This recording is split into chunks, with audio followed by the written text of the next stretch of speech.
अगर आप ये जानना चाहते हैं कि एनएलपी टेक्निक से अपने सपनों को कैसे मैनिफेस्ट किया जाए तो अभी सब्सक्राइब करें अमित कुमार पॉडकास्ट को। जो थॉट्स एंड बिलीफ्स हैं, चाहे वो लिमिटिंग बिलीफ हो या कैसे भी, पॉजिटिव हो, नेगेटिव हो या लिमिटिंग हो, उनका कितना इंपॉर्टेंट रोल है अपनी लाइफ में चीज़ों को मैनिफेस्ट करने में? मतलब आप कहें कि मेन रोल ही आपके बिलीफ का होता है, राइट? कि बिलीफ क्या है कि बिलीफ आपके माइंड की वो मॉडल्स जिन्हें आपने सच मान लिया है। अब भले ही वो बाहर सच है कि नहीं है उससे फ़र्क नहीं पड़ता है, तो वो मॉडल्स जो आपने, या फिर वो सेंटेंसेस जिन्हें आप एज ए ट्रुथ अपने माइंड में मान के चल रहे हैं, आपकी पर्सनल रियलिटी में वो एक लॉ का काम करते हैं। भले ही एक्सटर्नल रियलिटी में वो नियम है या नहीं है। जैसे फॉर एग्जांपल कि अच्छों के साथ अच्छा होगा, बुरों के साथ बुरा होगा। अब ये कोई फैक्ट नहीं है।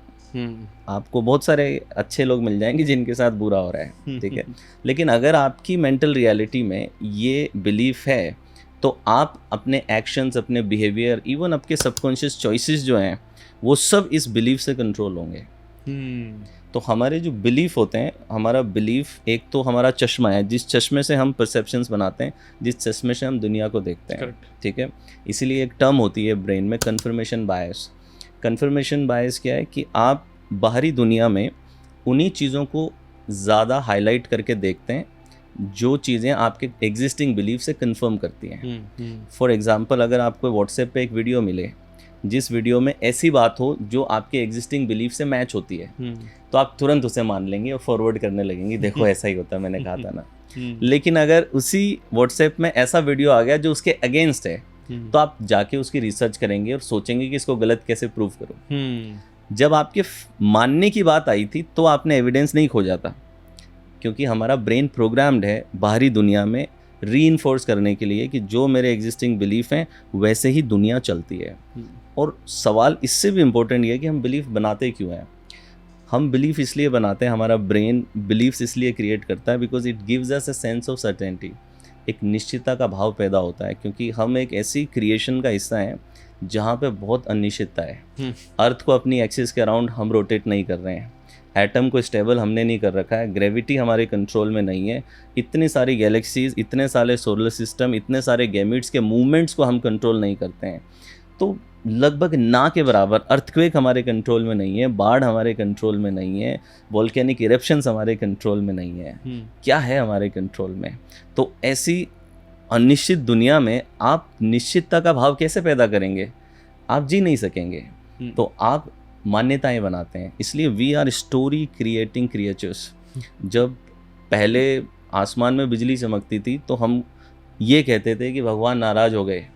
अब उन्हें प्रसन्न करने के लिए शायद आप कुछ यज्ञ करेंगे ताकि आप प्रसन्न कर सकें। अब देखा जाए तो किसी के पास में लॉजिक नहीं था इस बात का कि नाराज हो गए, पता कैसे चला, ठीक है। फिर फैराडे आया, फैराडे ने कहा नहीं यार ये तो इलेक्ट्रोस्टैटिक चार्ज है और कुछ नहीं है। लेकिन मजे की बात पता है, कोई ये भी तो कह सकता था कि हमें नहीं पता कि ये क्यों हो रहा है। ये भी एक रिस्पॉन्स हो सकता था कि जो बिजली चमक रही है वी डोंट नो। मगर क्यों कहानी बनानी ज़रूरी है? Our brain likes to create stories. This is called emotional logic, कि जहाँ पे आप एक कहानी बना के जस्टिफाई करना चाहते हैं, एक रीजनिंग डेवलप करना चाहते हैं कि ये चीज़ क्यों हो रही है, बिकॉज ये हमें एक सेंस ऑफ सर्टेनिटी देता है। अब बिलीफ दो प्रकार के होते हैं, एक होते हैं सपोर्टिव और एक होते हैं नॉन सपोर्टिव। सपोर्टिव बिलीफ वो हैं जो आपके गोल्स तक जाने में आपको प्रोपल्शन देंगे, मोमेंटम देंगे। नॉन सपोर्टिव वो हैं जो ऑब्स्टेकल क्रिएट करेंगे। तो आप सपोज आपका गोल है मैं अमीर बनना चाहता हूँ, ठीक है, और आपका बिलीफ है कि अमीर लोग बुरे होते हैं और आपका दूसरा बिलीफ है कि मैं तो अच्छा हूँ। तो now there is a conflict. अब अनकॉन्शियस लेवल पे जब तक ये कॉन्फ्लिक्ट रिजॉल्व नहीं होगी, आपके जितने भी कॉग्निटिव फोर्सेज हैं, आपके इंटरनल रिसोर्सेज हैं, आप उन रिसोर्सेज को इंगेज नहीं कर सकते। तो लॉ ऑफ अट्रैक्शन कैसे लगेगा जब आपकी वांट में तो है कि मैं अमीर बनना चाहता हूँ और आपका डीपर बिलीफ ये है कि मैं अच्छा व्यक्ति हूँ, और दूसरा बिलीफ ये है कि अमीर लोग बुरे होते हैं।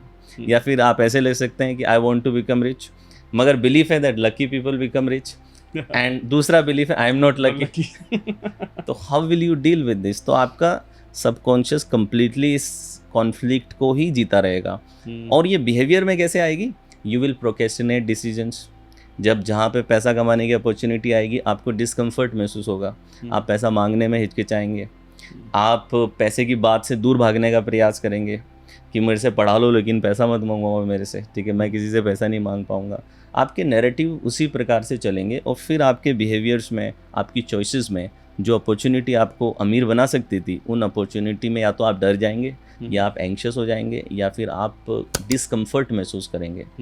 तो नेगेटिव बिलीफ जो होते हैं वो हमारे अंदर नेगेटिव के प्रोड्यूस करते हैं। एनएलपी की लैंग्वेज में अगर कहूँ तो नेगेटिव के मतलब नेगेटिव फीलिंग्स, और नेगेटिव फीलिंग्स अगर आपके अंदर है तो अट्रैक्शन तो काम ही नहीं कर सकता। अगर आपको पॉडकास्ट की ये क्लिप बहुत अच्छी लगी तो आप यहाँ से इसके कंप्लीट पॉडकास्ट को भी देख सकते हैं।